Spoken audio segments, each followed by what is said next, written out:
everyone, it's Robin, Artist Island Crafts, and welcome to my studio. This is my Whip It Wednesday video where I'm going to show you the crafty goodness that I've been working on. Hang out to the end and I'll show you the latest update in my Etsy shop.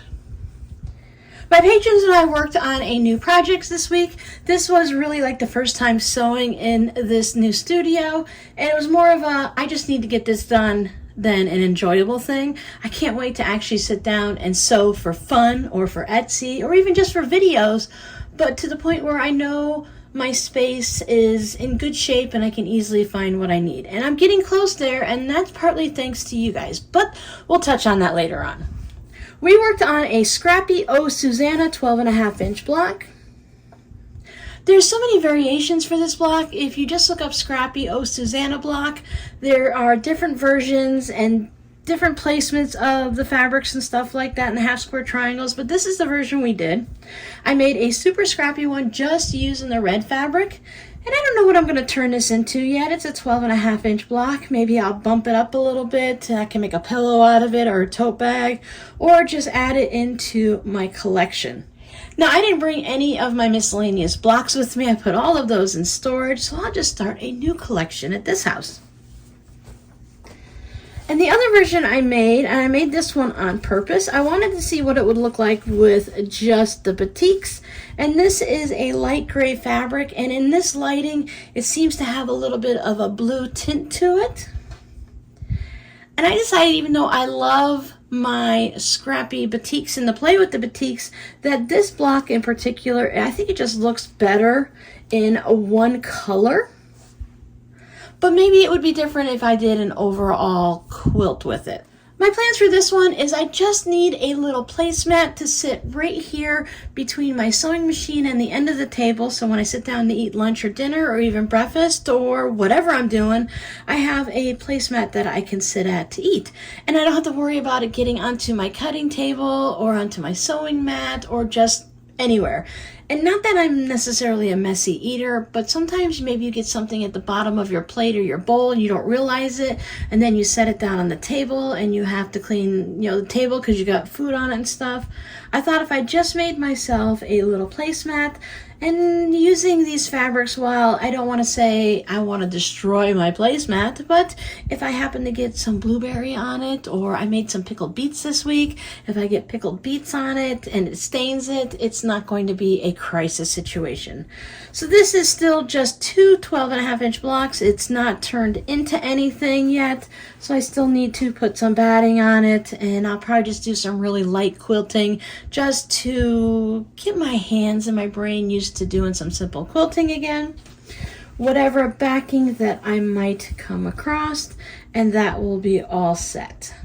I'm not even sure if I'm going to put binding on it. I might just do the simple quilt it and then stitch and flip, to where you put right sides together, stitch around it, leave an opening, flip it, and then finish it off.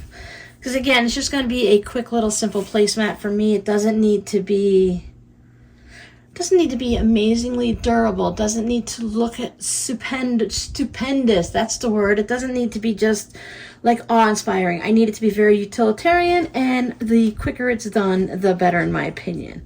Not that I want to cut corners on anything, but again, sometimes we just need to choose on what we do, and I don't think binding is going to make me any happier on this. And if I do, I will just go ahead with my 1.5-inch binding and do the single fold like I like to do. So that was my total creativity for the week.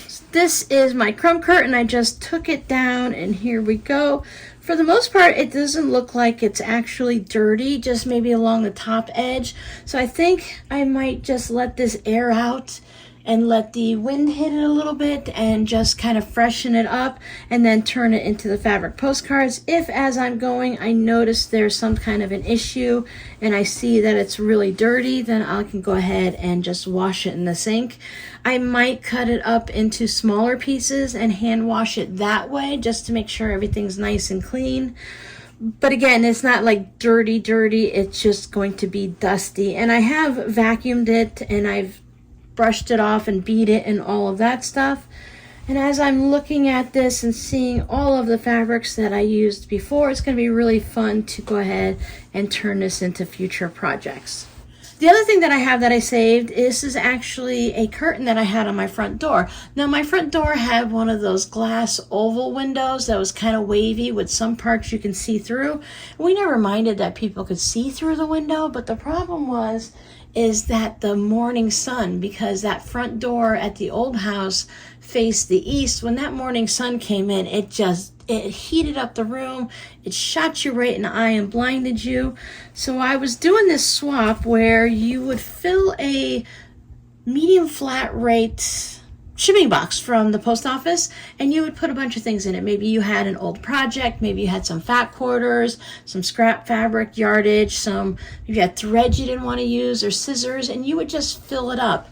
And then that box, I would fill it up and then I would send it to you. So I would send it to A for Anna. So Anna would get the box and she would look through it and she'd take one or two things out that she thought that she could use, and she'd put a couple more things in to replace it so that the box was always full of quilty goodness.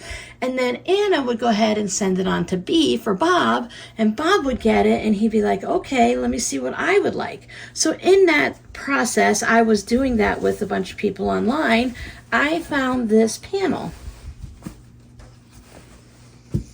And like many panels, it's very narrow. It looks like it probably was maybe 22 inches wide, and it's more than 3 feet long.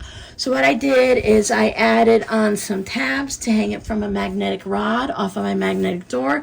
And on the back, this is a sun and heat blocking fabric. So that protected this fabric from really fading.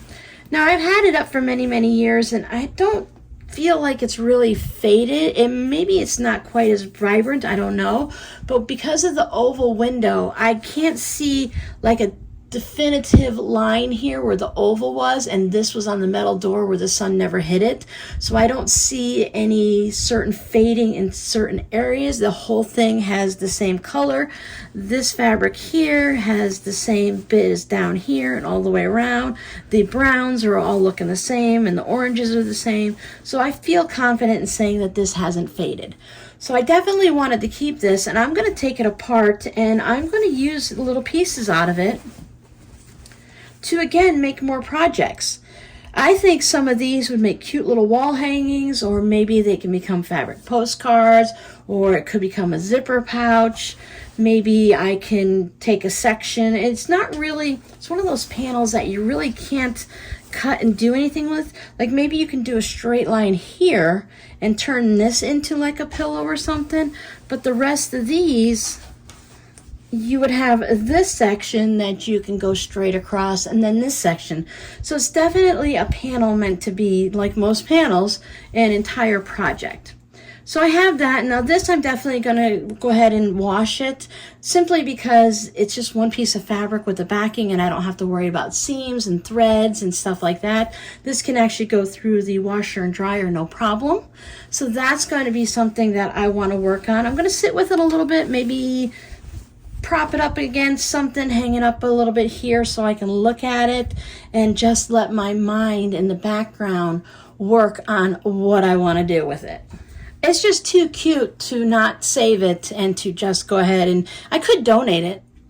I could cut it up for scraps and turn it into crumbs or whatever, but I think it's just too cute to not leave it as individual blocks and turn it into something. So I want to give a huge thank you to everyone that purchased the scrap bundles from the shop. The Halloween and the Christmas ones were picked up really quick, and I'm not surprised at all. And I want to thank you guys for the ones that also grabbed some of the scrap bundles. I think I have 4 1-pound packages left of those scrap bundles. I took some time yesterday and sorted them all out, so it was not equal and even, but I wanted to make sure that package A had some smaller pieces and larger pieces, and the same with package B, C, and D, that everyone had similar amounts, that I didn't want to give all of the 5.5-inch pre-cut squares or all the 2.5 strips into one package. I wanted to kind of spread everything out so everyone had a nice little variety of scraps to play with. Now, one of the things that I've been wanting to do, and the move helped me to make sure I was semi-organized with this, is I've talked about it before, is to do random grab bags. So I was thinking, I have a little bit of a sample here. I have bowl cozies that were left over. I might actually keep one of these for myself because I don't have my bowl cozy here at this house. So it'd probably be smarter to keep one for myself and then put the rest up.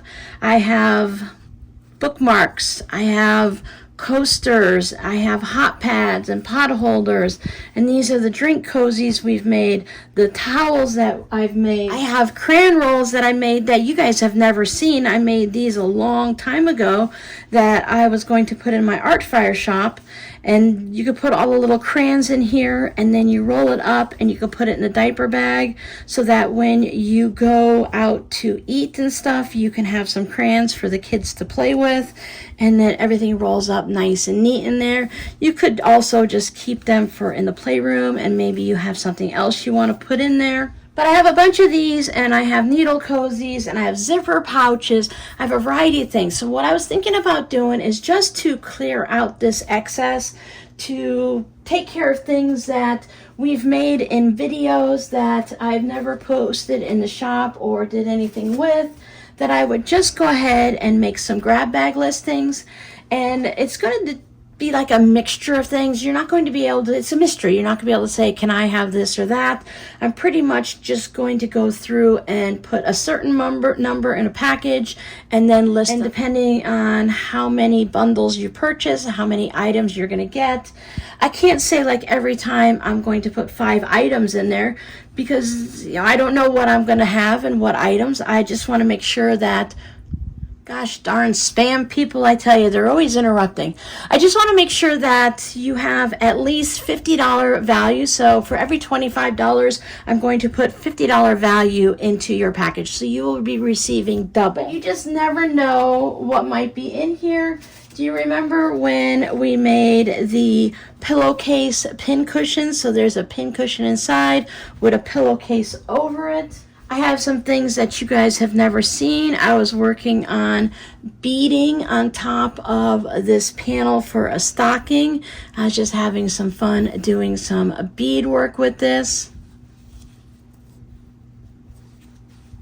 There's even some crochet items. So this is the Santa scarf.